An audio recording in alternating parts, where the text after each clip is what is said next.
So in the previous video, the first phase of Mikhail Gorbachev and the disintegrations, I discussed till the disaster of the city of Chernobyl.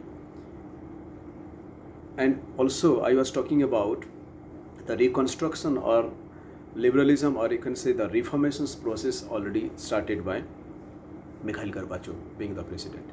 So in the two important area, I can say the reforms being undertaken. One is in economic aspects, already I discussed about, and the second one is the political arena, right?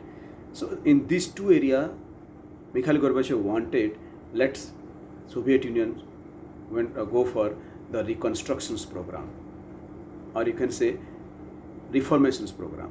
कैसे reform किया जाए, economic reformation कैसे किया जाए, and politically कैसे country को reform किया जाए, एक्सट्रीम सोशलिज्म से कैसे little bit moderate socialism में आए, right? So the two policy initiated 1986. One is known as glasnost or openness. Glasnost or openness, and this is otherwise known as the political reformations. Under glasnost or the openness में क्या था? Allowed open criticism of the state and encouraging debate. It means जो पहले एकदम censorship था कि आप सरकार के अगेंस्ट में कुछ बोल ही नहीं सकते हैं, आपका freedom of speech and expression था ही नहीं, electronics and print media completely censored था, राइट? जो भी गवर्नमेंट कर रहा है, you don't have any right to speak against the government. Now at least you can speak against, you can criticize the policy of the government, you can have debate on the policy of the government, even if you might have find out in the country like India, though India is a democratic country and very liberal democratic country, you can say, इसलिए India में कुछ भी होता है तो might have find out in the media कैसे उसका debate and discussion होता है, and that's otherwise sometimes you can say no, you might heard the word media trial. Media ही बता देता है कि सही है कि गलत क्या है. And the basic objective of the media or the debate and discussion is to create political opinion that matters a lot in the governance of a particular country. So under glasnost or the openness, you can say they allowed open criticism of the state, encouraging debates and discussions on all the issues related to the country. Now newspapers become less censored. हमारा जैसे country जैसे तो नहीं था freedom of speech and expression, newspaper का बालू का भी नहीं था, but yes it was 100% censored earlier. Government जो बोलता था, जो चाहता था, वही चीज़ ही आता था उसमें. Yes, now you can say to little bit you can say less censored. The academic world was allowed in fact order to correct Soviet history. It mean the history was being rewritten, and that's in other terminology known as rediscovery of past. History को फिर से rewrite की जाए ताकि जो भी perfect history and the original history should come in front of the student. And Gorbachev completely denounced Stalin. Stalin एक बड़ा डिक्टेटर थे, बहुत लंबा टाइम वो रूल किए थे, 1924 से 1953 तक रूल किए थे. बट Gorbachev आए तो बोले कि no, the Stalin rule was completely ruthless because you are the strong follower of Lenin. And socialism has not yet arrived in the Soviet Union. At the most extent you can say world का scenario भी बदल रहा था उस time. तो world का scenario जैसे बदल रहा था सोशलिज्म के अगेंस्ट में या कम्युनिज्म के अगेंस्ट में, क्योंकि उसका बहुत slow economic development and growth rate भी था. एंड जितना भी डेवलप्ड कंट्री थे, मोर और less all the developed countries are इधर कैपिटलिस्ट कंट्री और you can say capitalism with the democracy. So that was the need of the hour. So that Mikhail Gorbachev he wanted for glasnost and liberalism, you can say liberal communism. The second one is known as in the economic front, he wanted to make certain changes in the economic front also. That is known as perestroika or reconstruction of economy. Already I explained in my previous video that was the need of the hour for the reconstruction of the economy. क्योंकि socialism तो और दुनिया में नहीं चलने वाला था. Means extreme socialism नहीं चला. सोशलिज्म तो आज भी है. The North Korea is a socialist country, China is a socialist country, but they are moderate socialism.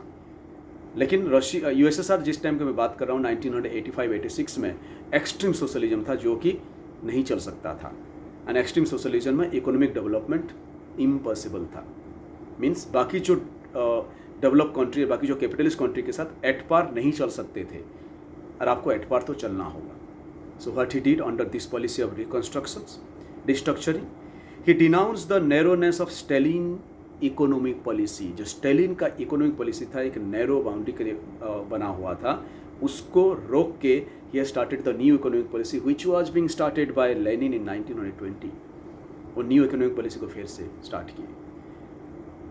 He reaffirmed his commitment to the ideology of communism. Communism का जो ideology है, जो इकोनॉमिक पॉलिसी है, थोड़ा वो चेंज करने की कोशिश किया गया. जो भी वर्ल्ड के कम्युनिस्ट कंट्री थे एंड यूएसएसआर, उनका फादर बन के बैठा हुआ था, पॉलिटिकल फादर बन के बैठा हुआ था. धीरे धीरे सब कंट्री को यूएसएसआर ने लिबरेट करना शुरू किया. एंड जैसे द कंट्री लाइक पोलैंड में Lech Walesa, it was in 1989 strike हुआ था, हड़ताल हुआ था, एंड अल्टीमेटली सोशलिज्म से वो लोग डेमोक्रेटिक में चले गए. सो इनका जो इंटरनेशनल इंटरफेरेंस भी मिखाइल गोर्बाचेव के टाइम में धीरे धीरे कम होना शुरू हो गया, जितना भी ईस्टर्न यूरोपियन कंट्री थे. And if those country they wanted to go for democracy with capitalism, धीरे धीरे सभी को डिनाउंस करना शुरू किया. बोला it's okay, all of them, all those satellites country they can go for the democratic setup. Czechoslovakia टूट के 2 कंट्री बन गया, चेक एंड स्लोवाक.